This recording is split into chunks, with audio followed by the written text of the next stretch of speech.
Hello everybody, what's going on? It's your boy Shimigami X, aka Captain X here today. Just to talk with you about what's been going on in the games industry. And as we all know, the PlayStation 4 and the Xbox One have been released. So yeah, the new generation of consoles is among us. Alright guys, so I'm going to be telling you what console I'm going to be getting and my reasons why. And how I feel about this general console war malarkey to begin with. Alright, I'm going to start off by saying this and be completely honest here. Originally, I've always been down for PlayStation. Always, originally. Ever since I was a young child, I've owned the first PlayStation, PlayStation 2 Slim, PlayStation 3 Slim, you name it. I've owned the PlayStation consoles. I've always been Sony. I've always been like, you know what, forget Microsoft and all that business. Yeah, I have owned the original Xbox, but that's about as far as it went. I never did own a 360 or anything like that. I never did mess with 360. I've typically been biased towards Sony, but you know what? That's not what this is about. This isn't about biases. This isn't about specs. This is about my thoughts about both consoles and which one I'm going to be getting. So right off the get-go, not a bat, this is going to shock some of you guys, but I've decided that after getting my hands on both of them, because yes, I've had some downtime with both of them, the PlayStation 4 and Xbox One, I've decided that I am going to go for the Xbox One. I know some of you guys will be like, what? I thought he was getting a PS4. See, but here's the thing. Look at it this way, would you buy something that's about 400, 300 or whatever pounds or dollars plus without trying it out first? Doesn't make sense, does it? When I tried out the PlayStation 4 was an awesome console. I can't even lie to you. The DualShock 4 is an amazing controller, so comfortable. It's a much bigger improvement from the DualShock 3. Like the thumbsticks are shorter to give you tighter controls when it comes to analogs. The triggers are designed better, so that way when you're actually playing, your fingers don't slip off, which happened quite commonly when I was playing games such as Call of Duty. As a design standpoint, it is improved dramatically, and also it's a good thing that you see the touchpad on there, but it's not going to be implemented in too many games. And the reason I say that is because you know that one of the main features of the touchpad is in line with the PlayStation Eye camera, but that doesn't come. That's not mandatory for the console. It doesn't come with the console, so not everybody's going to buy it, so therefore developers for the PlayStation 4 are not necessarily going to use that functionality in their games. Yes, of course some of them will, but not all of them will, but that's not what this video is about. So that's my thoughts about PlayStation. I played FIFA, I played Assassin's Creed 4 Black Flag.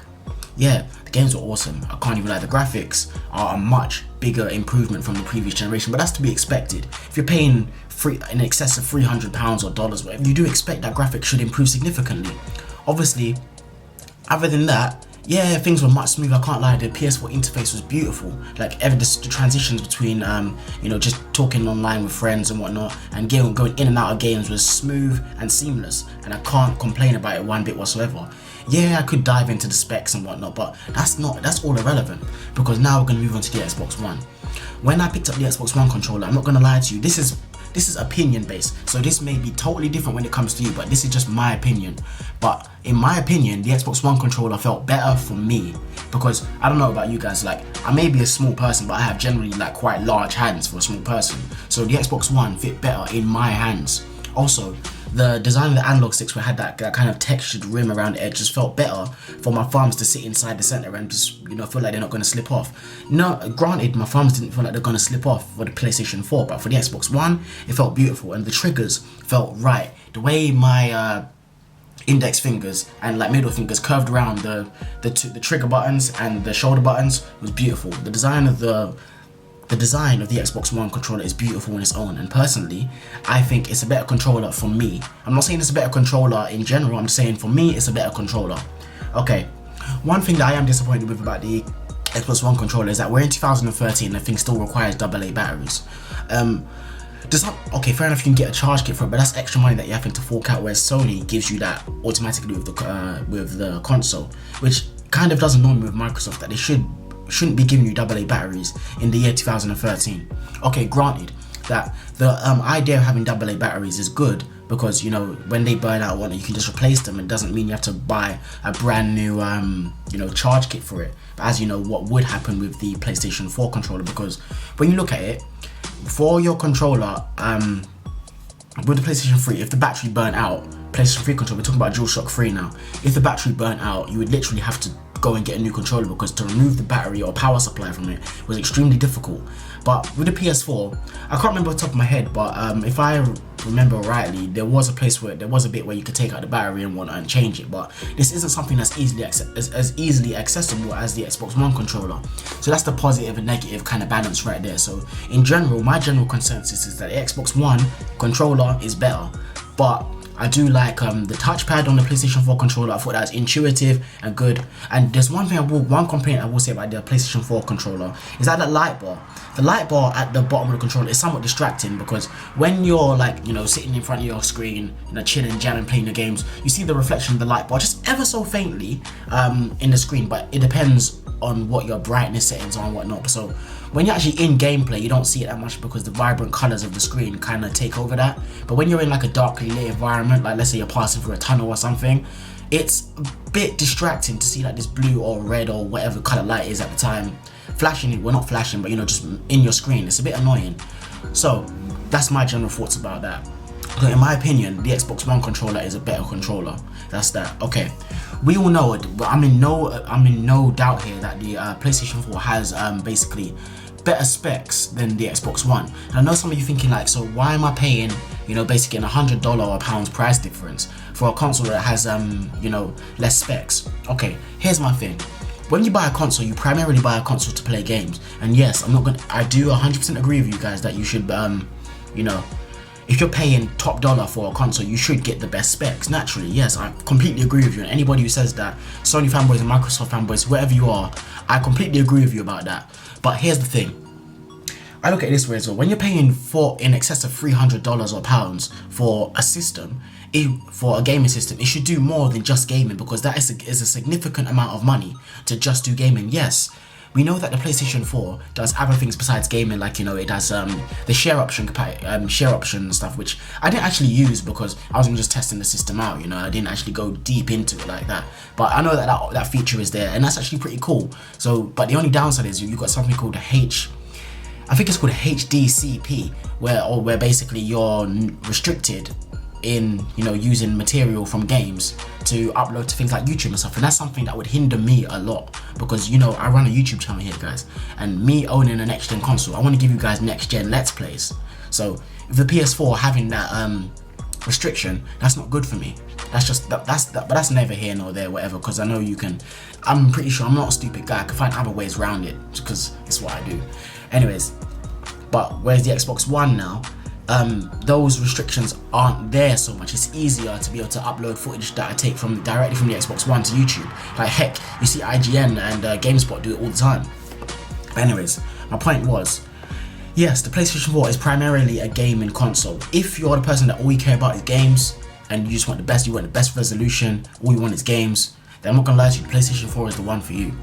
But if you want more for your money, because you're paying more for your money with the Xbox One, but you want more out of the thing that you paid for, then the Xbox One is for you, because the whole feature of live TV and stuff is awesome. You can even do things such as plug a PlayStation 3 or the Xbox 360 into the back of your new Xbox One, and you can kind of daisy chain it, and basically if you say Snap TV, you can run the Xbox 360 or the PS3 or whatever other device that runs via HDMI will snap into the TV section, which I think is a pretty cool, and I think that is a next gen feature.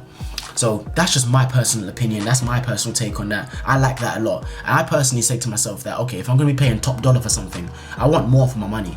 So yeah, you can look at it two ways. You can look at it as more for your money in terms of graphics and whatnot, or you can look at it as more for your money in terms of the actual functionality and things you can do with the system.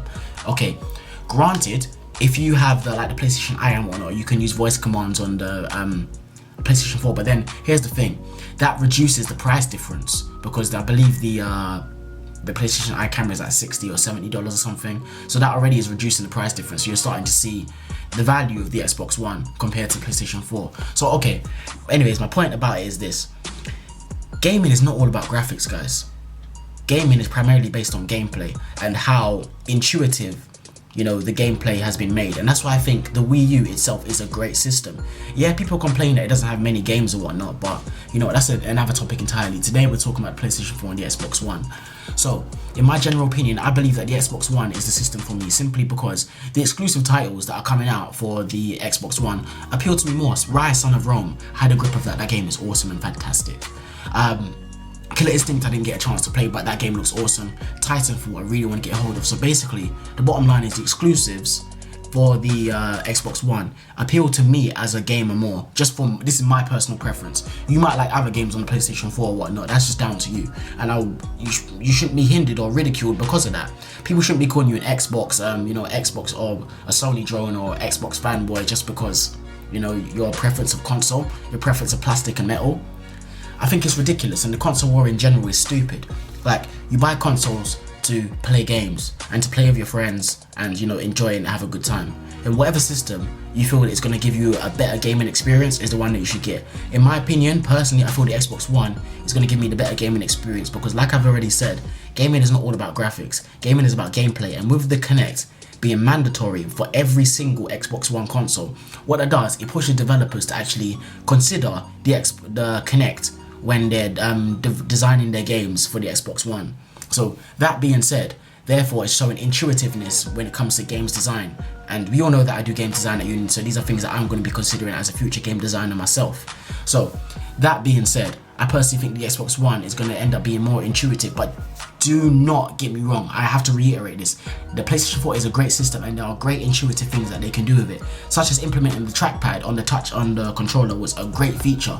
But I think the only thing that lets that down is that the touchpad runs in conjunction with the PlayStation Eye camera, which is not sold with the system. It's something that you have to buy separately. And that being said, developers know that not everybody has the money or is going to buy that camera, so it doesn't make sense for them to implement features into a game that hardly anybody's going to use. It just takes up more memory when they're rendering out and stuff. But anyways, that's my general thoughts about it. I decided I'm going to be buying the Xbox One. If you guys want to kick up a stink about it, you know, hit me up in the comment section below. Let me know your reasons, your respectful reasons. I don't want any disrespect on my channel, otherwise you can get the hell out of here quite evidently.